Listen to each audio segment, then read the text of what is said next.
अस्सलाम वालेकुम स्टूडेंट्स। उम्मीद करती हूँ आप सब बिल्कुल खैरियत से होंगे।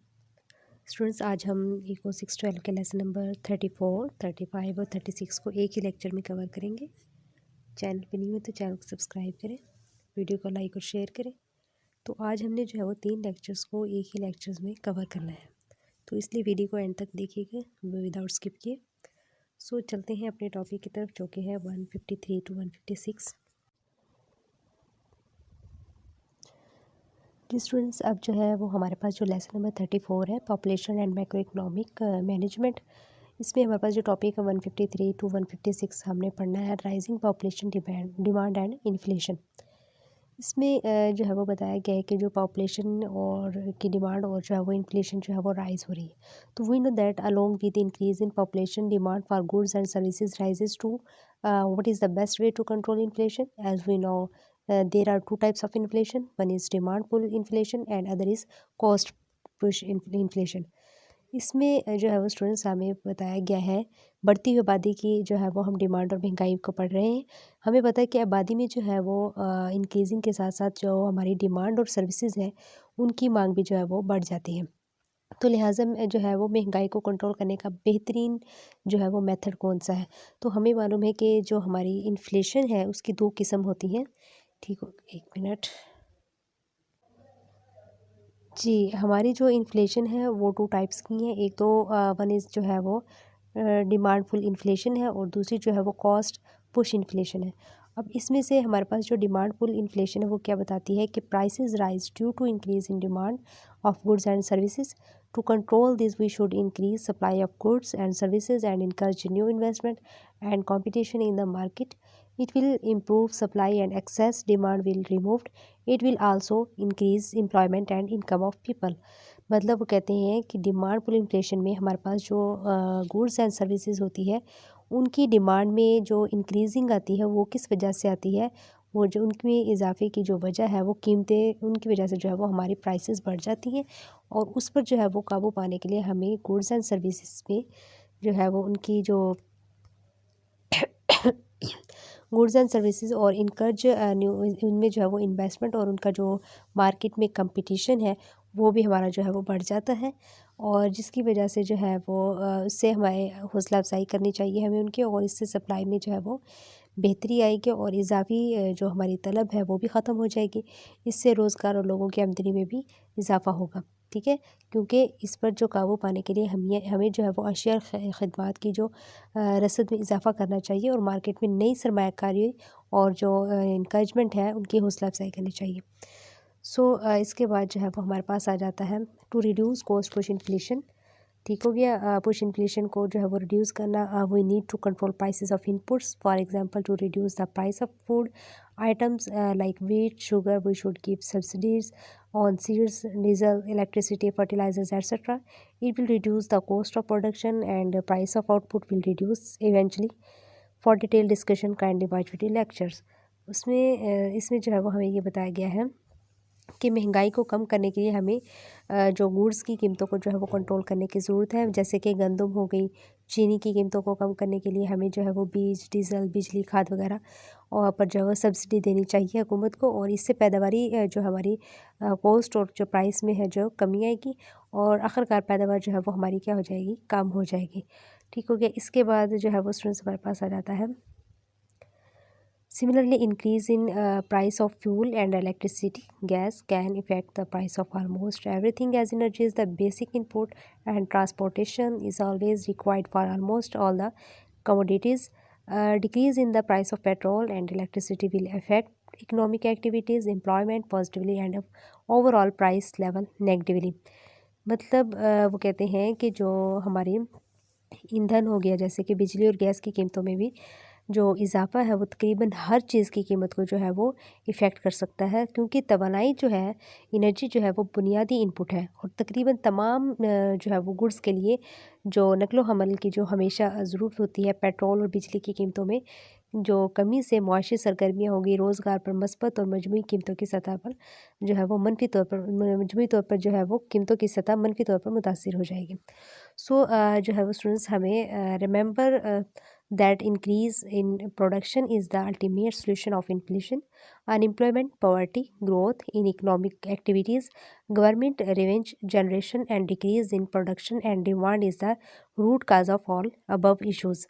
तो स्टूडेंट्स इसमें जो है वो पैदावार में इजाफ़ा जो है वो महंगाई, बेरोज़गारी, गुर्बत, माशी सरगर्मियों में इजाफ़ा हो गया। हुकूमती जो है वो मसलात का हतमी हल है और पैदावार और तलब में जो है वो कमी जो है मज़कूर अबाला तमाम मसाइल की जड़ है। तो ये हमारे पास सबक नंबर 34 जो है वो कंप्लीट हो गया। आगे हम 35 और 36 को भी इसी में कवर करेंगे। और दूसरी बात जो है वो चलते हैं हम अपने नेक्स्ट लेक्चर पे।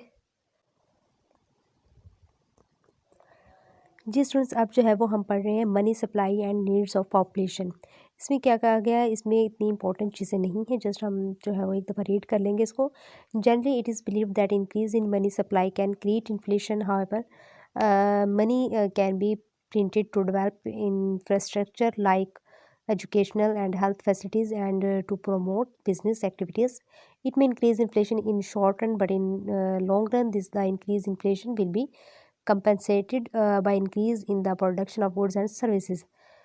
इसमें जो है वो ये ख्याल किया जाता है कि जो हमारी करेंसी की जो फ्राहमी होती है, इंक्रीज़ इन मनी सप्लाई जो होती है, मतलब कि इसमें इजाफे से महंगाई पैदा हो सकती है। ताहम तालीमी और सेहत की जो सहूलियात हैं, जैसे जो है सहूलियत जैसे बुनियादी ढांचे को तरक्की देना और कारोबारी सरगर्मियों को फ़रोग़ देने के लिए जो है वो जो रकम छापी जा सकती है, उससे कलील जो है वो मुद्दत में महंगाई में इजाफ़ा हो सकता है। तो लेकिन तवील मुद्दत में जो है वो ये इन्फ्लेशन में भी इजाफ़ा हो सकता है। जो हमारी गुड्स एंड सर्विसेज है उनकी पैदावार में भी इजाफे से जो है वो मुआवजा दिया जाएगा। सो मोर एवर जो है वो हमारे पास more educated and healthy people on whom printed money was used will improve overall productive and use of technology in the economy, which will result in decrease in prices. Idea is money should not be printed with keeping gold and other similar reserve only. It should be printed keeping in mind the need of population and industry. Dear students, remember that humans in general are more precious resource than gold or silver, which many people do not understand. वो ये कहते हैं कि हमारी जो मज़ीद ये कि ज़्यादा तालीम याफ्ता और सेहतमंद लोग जिन पर जो है वो हम प्राइस को जो है वो छापते हैं, उनमें जो इस्तेमाल की गई हैं उन पर, तो मजमूई पैदावारी जो हमारी सलाहियत होती है और जो हमारी इकनॉमिक में टेक्नोलॉजी के इस्तेमाल को बेहतर बनाएंगे और जिसके नतीजे में जो हमारी कीमतें हैं वो कम होंगी। और आइडिया है कि जो हमारा पैसा है सिर्फ जैसे कि गोल्ड हो गया और इस तरह के जो है वो दीगर ज़खायर का जो है प्रिंट नहीं किया जाना चाहिए, बल्कि इसे आबादी और सनत की ज़रूरत को मद्देनज़र रखकर प्रिंट किया जाना चाहिए। सो तलबा याद रखें कि आमतौर पर इंसान जो है वो सोने या चांदी से ज़्यादा कीमती जो है वो उनके वसीला है, जैसे बहुत से लोग नहीं जिसे जो है वो बहुत से लोग अंडरस्टैंड नहीं कर सकते। इसके बाद हमारे पास remember prices of electricity. Sorry, policy makers need to come out this bookish notion of controlling inflation through tight monetary policy. The ultimate solution of inflation is always increase in supply and competition. Remember, prices of electricity, education, health care, etc. in Pakistan are increasing due to shortage or demand supply gap and not due to excess supply of money. जो policy जो सालों की जो सख्त तरीन जो है वो हमारी इसके ज़रिए जो है महंगाई को कंट्रोल करने के इसमें कुछ किताबी तस्वर को सामने लाने की ज़रूरत है। और हमारे जो इन्फ्लेशन का जो हल है, हमेशा सप्लाई के मुकाबले में इनके जो है वो इजाफ़ा हुआ है। और याद रखें कि पाकिस्तान में जो बिजली, तालीम, सेहत की देखभाल वगैरह की कीमतें जो है वो किल्लत या डिमांड सप्लाई गैप की वजह से बढ़ रही हैं, ना कि पैसे की ज़्यादा सप्लाई की वजह से। चीज़ याद रखनी है। और लास्ट में ओवरऑल हम ये बताएंगे कि इसमें देखा जाता है तो ये लिखा हुआ है कि पाकिस्तान के लोग तालीम और सेहत जैसी चीज़ों को ज़रूरत से ज़्यादा इस्तेमाल नहीं करते। ये वो चीज़ें हैं जिनसे वो महरूम है, यानी सेहत से भी की सहूलियत से भी महरूम है और तालीम से भी महरूम है। तो इन्हें जो है वो फ़राहम करनी चाहिए ये चीज़ें। और आपको जो है वो रकम या पैसा जो है वो छापने की ज़रूरत हो, इससे खाने पीने की अशिया जैसे गंदम हो गई या कंज्यूमर प्राइस इंडेक्स में ज़्यादातर जो है बुनियादी ज़रूरियात की कीमतें नहीं बढ़ेंगी, तो आम तौर पर जो है वो ये कम जो है वो लचकदार होती हैं। सो मुख्तसर ये कि हमें महंगाई पर काबू पाने के लिए गुड्स एंड सर्विसेज की किल्लत को दूर करना चाहिए, ताकि लोगों को महरूम करने की बजाय ये काम आसान मॉनेटरी पॉलिसी से हासिल किया जा सके। ठीक हो गया। इसके बाद हमारे पास आ जाता है अर्बनाइजेशन एंड हाउसिंग। इस अर्बनाइजेशन जो है वो क्या होता है, अर्बन जो होता है वो शहरी को बोलते हैं। तो a process of increase in the proportion of population living in urban areas or the process of people moving to cities are densely populated areas. People generally move from rural to urban areas in search of better facilities. यही के जो शहरी इलाकों में रहने वाले जो शहरी इलाकों में रहने वाली आबादी के जो तनासब में इजाफे का अमल जो हम देखते हैं, तो लोग जो है वो शहरों में जो है वो गुंजानाबाद इलाकों से मुंतकिल हुए हैं, यानी देहात से लोग ज़्यादातर जो है शहरों में आबाद हो गए हैं। तो आम तौर पर जो है बेहतर सहूलियात की तलाश में जो है वो दही इलाकों से शहरी इलाकों की तरफ वो लोग जाते हैं। ठीक हो गया। तो इश्यूज़ ऑफ अर्बनाइजेशन के जो इश्यूज़ हैं वो कौन से हैं? ओवर क्राउडेड सिटीज़, मिसमैनेजमेंट जो है वो concentration of power, burden and existing facilities होगी। ये सारे जो है वो इसकी इश्यूज़ हैं अर्बनाइजेशन के। 165 टू 167 में जो टॉपिक है उसमें है housing in Pakistan, facts and figures है। Annual demand of new housing जैसे 70,000 पर year, supply is about half of the demand, जो है शॉर्टेज अबाउट आ गया 3,50,000। ओवरऑल जो है वो हाउसिंग डेफिसिट जो है वो 10 मिलियन यूनिट्स आ गए। तो house financing in Pakistan is just 0.5% of GDP है। पाकिस्तान में 0.5% जीडीपी है, ओके, और विच इज़ वेरी लो, जो कि बहुत ज़्यादा लो है। और एज़ कम्पेयर टू दूसरे कंपेयर ममालिक से जो कंपेयर किया जाए तो 20% इन सम कंट्रीज़ एंड 3% इन बांग्लादेश। 20% बाकी ममालिक में और बांग्लादेश में भी वो 3% है। ठीक हो गया। इसके बाद main issues of housing financing आ गया, जैसे कि राइजिंग प्राइसेस हो गई, लैक ऑफ फाइनेंसिंग प्रोडक्ट्स हो गए, unavailability of formal financial services हो गई, अर्बन लैंड मोनोपोलीज हो गई, हाई जो है वो रजिस्ट्रेशन कॉस्ट हो गई, land record not maintain properly हो गया, अनसर्टेनिटी ऑफ टाइटल डीड्स। ये सारे आपने जो है वो इश्यूज़ ऑफ हाउसिंग फाइनेंस की याद करने। इसके बाद कुछ सोल्यूशन है हमारे पास overcrowding and housing in Pakistan का। इसमें हमें जो है वो ये बताया गया कि construct of new cities instead of expanding and old one is the best possible solution of overcrowding of cities. We can provide housing to the people of Pakistan with the help of diminishing जो है वो मुशारका in which bank and client who needs house buy house jointly. Client lives in house and pay the rent according to the share of bank.